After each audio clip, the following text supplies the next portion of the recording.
امریکہ اور اسرائیل کا ہاتھ ہے جو ایرانی عوام کو سڑکوں پر آنے، تخریب کاری کرنے اور ریاستی اداروں سے ٹکر لینے کی ہدایات دے رہے ہیں۔ ان کا موقف ہے کہ یہی وہ طاقتیں ہیں جنہوں نے ماضی میں بھی ایران پر حملے کیے اور اب ایک بار پھر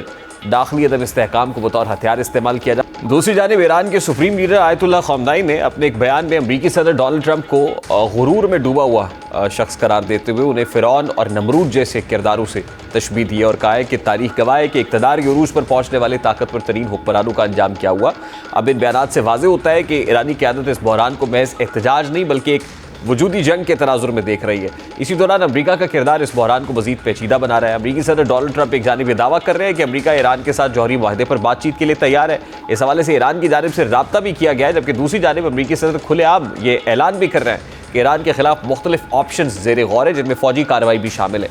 اس وقت عثمان شاہد صاحب ہمارے ساتھ موجود ہیں، انٹرنیشنل ریلیشنز ایکسپرٹ ہیں۔ السلام علیکم عثمان صاحب، بہت بہت شکریہ آپ کے وقت کے لیے۔ عثمان صاحب، اس سے پہلے ہم نے دیکھا کہ تھرو اسرائیل ایران کے اوپر اٹیکس بھی ہوئے، جیسا بھی نقصان پہنچانے کی کوشش کی گئی تھرو پراکسیز وہ ہوتا رہا۔ اب کیا براہ راست یو ایس انٹروین کر رہا ہے ایران میں؟ جی ڈیفینیٹلی ریحان صاحب، 16 سال سے اسرائیل جو ہے وہاں پہ کوشش کر رہا ہے کہ کسی طریقے سے رجیم کو ٹاپل کیا جائے یا رجیم کو چینج کر لیا جائے۔ تو یہ اسی کا تسلسل کے کانٹیکسٹ کے اندر آپ دیکھیں، اور جس طریقے سے لا لیسنس کی کیفیت ہمیں نظر آتی ہے عالمی منظر نامے پہ، تو یہ جو احتجاج تھے ایکچولی امریکہ اور اسرائیل جو ہے ایک نیریٹو شیپ کر رہے ہیں جس کا ہمیں تجزیہ دیکھنے کو ملتا ہے تمام عالمی اخبارات میں۔ ابھی جو آپ نے پروگرام کے اندر کوٹ کی ہیں، 500 ہلاکتیں اور ہزاروں افراد اریسٹ کر لیے گئے، یہ ساری کے سارا ویسٹرن میڈیا بتا رہا ہے۔ وہاں کے میڈیا کے مطابق تو 109 لوگ جو سیکیورٹی فورسز کے ہیں وہ اس کے اندر جو ہے حملے میں جاں بحق ہو چکے ہوئے ہیں۔ تو میرے خیال میں ہمارے پاس جو سورس ہیں چیزوں کو ویریفائی کرنے کے، وہ بھی سارے کے سارے یورپین یا امریکن ہیں، کیونکہ اس کے اندر احتجاج کے اندر جو لوگ جینون وہاں پہ احتجاج کر رہے تھے وہ تو مہنگائی کے خلاف ہے، وہ تو انفلیشن کے ساتھ ساتھ بتا رہے ہیں کہ ہمارے جابس کے مسائل ہیں، لیکن ویسٹرن میڈیا اس کی پرسپشن یہ ڈیولپ کر رہا ہے جیسے وہ پولیٹیکل فریڈم کے لیے، ہیومن رائٹس کے لیے سڑکوں کے اوپر آئے ہوئے ہیں۔ تو میرے خیال میں ایک جینون کاز کو ڈی لیجیٹمائز کرنے کی ایک کانشیس ایفرٹ کی جا رہی ہے اور مظاہروں کو خونی بنا دیا گیا ہے تاکہ امریکہ کی مداخلت کا وہاں پہ جواز تلاش کیا جا سکے۔ اگر آپ تھوڑے سے اس پیٹرن کو سمجھیں کہ ایلن مسک جو ہیں وہ جھنڈے کا کلر وہی بنا رہے ہیں جو 1979 سے پہلے والا تھا، شیر کا اور سورج کا، جو کہ رضا شاہ پہلوی کا جھنڈا ہے، اور پوری دنیا میں جو مظاہرین نکالے گئے ہیں ان کے ہاتھ میں بھی وہی جھنڈا پکڑایا گیا ہے، جبکہ برطانیہ کے اندر سفارت خانہ ایران کا اس کے اوپر سے بھی جھنڈا اتار کے وہاں پہ وہ جھنڈا لگا دیا گیا ہے۔ تو میرے خیال میں ایک میتھڈ ہے اس میڈنس کے پیچھے جس کو سمجھنے کی اچھا ضرورت ہے۔ آپ دیکھیں مظاہرین جو ہیں ان کو وہ اتنے ویل ٹرینڈ ہے کہ وہ ہیلتھ انفراسٹرکچر کو ڈیمیج کر رہے ہیں۔ 160 کے قریب انہوں نے ایمبولینسز پہ حملہ کیا، اور مساجد میں جو لوگ اکٹھے تھے رجیم کے حوالے سے کہ پرو رجیم، ان کے اوپر اٹیک کیا گیا۔ تو میرے خیال میں امریکہ جو ہے بڑی فاسٹ غلطی کرے گا اگر وہ 3000 سال کی اس رچ پرشین سیولائزیشن کے اوپر اٹیک کرتا ہے جو کھڑی اس چیز کے اوپر ہے کہ ایران کشور ماں، کہ ایران ہمارا جو ہے وہ کیا کہتے ہیں وطن ہے۔ تو میرا خیال میں ان کا نیشنلزم مزید بوسٹ ہوگا، کیونکہ یہاں پہ اس طریقے سے وہ ڈس انٹیگریشن نہیں کر سکتے۔ لیکن اس کا دوسرا پہلو یہ ہے کہ ایرانی گورنمنٹ کے اینڈ پہ بھی چیزوں کو سمجھنے کی اشد ضرورت ہے۔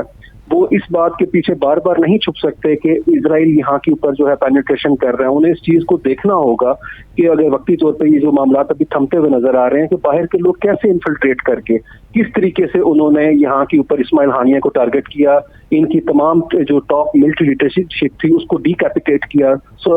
جون کے مہینے کی وار کے اندر۔ تو مجھے لگتا ہے کہ اوور ہالنگ کرنے کی انہیں ایسی ضرورت ہے۔ اور دوسرا ریحان صاحب، یہاں پہ جو بہت امپورٹنٹ پوائنٹ ہے کہ ایران دنیا کا وہ واحد ملک ہے جو ہائیلی سینکشنڈ ہے، اس پہ پوری دنیا میں سب سے زیادہ جس ملک پہ پابندیاں لگی ہوئی ہیں وہ ایران ہے، اور ایران کا تمام انحصار جو ہے وہ جو باعث چیزیں ایکسپورٹ کے اوپر ہے۔ تو اسی کے کانٹیکس میں چیزوں کو دیکھنے کی ضرورت ہے۔ اسے out of proportion regime change کا ایک ویل پلانڈ ایفرٹ ہے جو ماضی میں بھی ہوتی رہی، but Iran they actually prove themselves to be very resilient nation. ہم نے دیکھا over the last few years بھی بہت ساری اٹیمپٹس مزید شدت کے ساتھ ہوئی، لیکن بہت ریزیلینٹ ثابت کیا انہوں نے اپنے آپ کو۔ لیکن at this point in time کیا یہ ایران اور یو ایس کے مابین یعنی دونوں کے درمیان ہی محدود رہے گا، یا پھر آپ کو لگتا ہے کہ کچھ انٹرنیشنل پاورز کو بھی یہ وقت آ چکا ہے کہ ان کو جمپ ان کرنا پڑے، انٹروین کرنا پڑے اور درمیان میں کوئی مصالحت ہو، یا آپ یہ کہیں just to get away with this attempt of U S? کی طرف سے افسوسناک رویہ سامنے آیا، بلکہ روس کو میں ستائش کروں گا کہ جب سیریا کے رجیم کو انہوں نے بچانے کے لیے اپنی فورسز وہاں پہ ڈپلوائے کر دی تھی، تو ان لائک رشیا جو ہے، چائنا اس معاملے کے اندر جو ہے وہ لپ سروس کے تھرو زبانی جمع خرچ کر رہا ہے، جبکہ یہ ہائی ٹائم ہے کہ اس کے پڑوس کے اندر جو ہے وہ ایران جو کہ ڈیپینڈنٹ ہے اس کے اوپر چائنا پہ، اور یہ جو ان کا آپس میں نیکسس ہے یہ پوری دنیا کے اندر آبویس ہے، اس میں وینزویلا بھی شامل تھا، لیکن اس وقت سائلنٹ اسپیکٹیٹر کے طور پہ کھڑے ہونے کی مجھے لگتا ہے لارجر ان کی امپلیکیشنز ہوں گی چائنا کے لیے بھی اگر ایران کو تنہا اس وقت تک چھوڑ دیا گیا، اور مسلم ورلڈ کا رویہ جو ہے وہ بھی بڑا افسوسناک ہے۔ لیکن جیسے میں نے پہلے کہا کہ امریکہ ہر صورت میں کوشش کرے گا، لیکن امریکہ کی پرابلم یہ ہے کہ اسے آن گراؤنڈ وہاں کے اوپر کوئی لیڈرشپ ایسی اویلیبل ہی نہیں ہے۔ یہی جو ہمارے مسعود پزشکیان ہم دیکھتے ہیں ایران کے صدر تھے، یہ سعد جلیلی کو ہرا کے آئے ہیں جو کہ بہت زیادہ علی خامنائی نواز سمجھے جاتے ہیں، تو میرے خیال میں یہ تو ایک لبرل پالیسی پروگریسو نظریات کے حامل جو ہے اس وقت صدر ہے وہاں کے اوپر، جو کہ اپنی بیٹی کے ساتھ کمپین کرتے رہے، تو رضا شاہ پہلوی کے بیٹے کو لانچ کرنا جو کھڑا ہو کے وہ امریکہ میں کہہ رہا ہے، اور سوری ڈسٹ میں کھڑا ہو کے کہہ رہا ہے کہ مواصلات کے سسٹم کو ٹارگٹ کیا جائے، تو وہ تو انسائٹمنٹ کر رہا ہے وائلنس کی ہے، تو میرے خیال میں ایک بڑی انفارچونیٹ سچویشن ہے، لیکن چائنا کو مجھے لگتا ہے اس کے اندر جو ہے بگر رول پلے کرنے کی اصل ضرورت ہے۔ بالکل صحیح عثمان شاہی صاحب، I have to wind it up here, بہت بہت شکریہ، بہت شکریہ عثمان شاہی صاحب موجود تھے۔ Let's take a break here, اور بریک کے بعد واپس آتے ہیں۔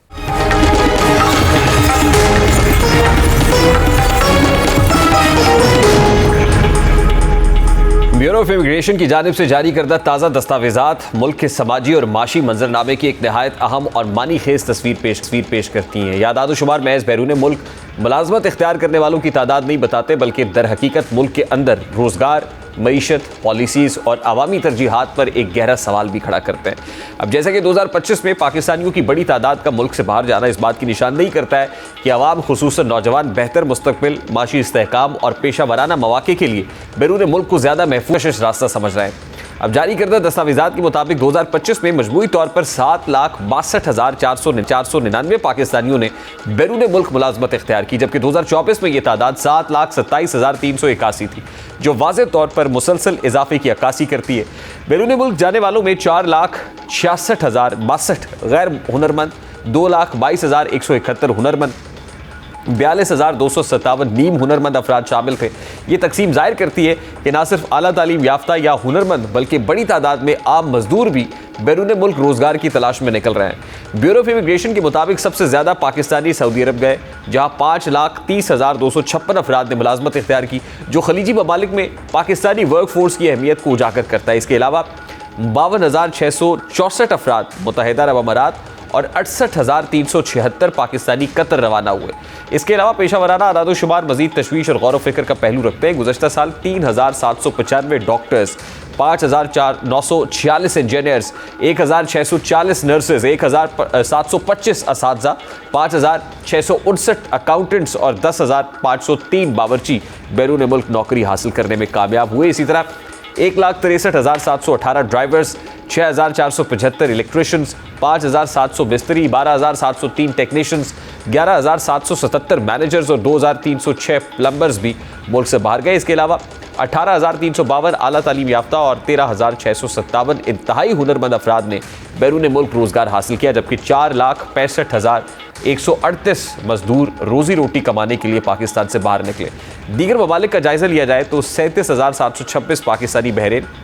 6,590 کویت، 1,005 امریکہ، 4,355 برطانیہ، 984 جرمنی، 813 اٹلی، 2,230 چین، 2,210 جاپان، 1,109 رومانیہ اور 39 پاکستانی جنوبی کوریا گئے۔ اب یہ اعداد و شمار ظاہر کرتے ہیں کہ پاکستانی محنت کش اور پیشہ ورانہ افراد اب صرف خلیجی ممالک تک محدود نہیں رہے، بلکہ یورپ اور مشرقی ایشیا کی منڈیوں تک بھی اپنی جگہ بنا رہے ہیں۔ اب اہم سوال یہ ہے کہ لوگ بیرون ملک جانے کو ترجیح کیوں دے رہے ہیں؟ اس کی بنیادی وجوہات ملک کے اندر مہنگائی، بے روزگاری، کم اجرت، عدم استحکام، سیاسی غیر یقینی صورتحال اور معاشی دباؤ شامل ہیں، اور بہت سے ہنرمند افراد کو اپنی قابلیت کے مطابق نہ تو مناسب تنخواہ ملتی ہے اور نہ ہی ترقی کے مواقع۔ اس کے برعکس بیرون ممالک میں نہ صرف بہتر معاوضہ بلکہ پیشہ ورانہ احترام، سہولیات اور محفوظ مستقبل کی امید بھی ملتی ہے۔ ابھی ایک بریک لیتے ہیں, بریک کے بعد واپس آئیں گے, ایک اور سٹوری شیئر کریں گے اس بریک کے بعد ہمارے.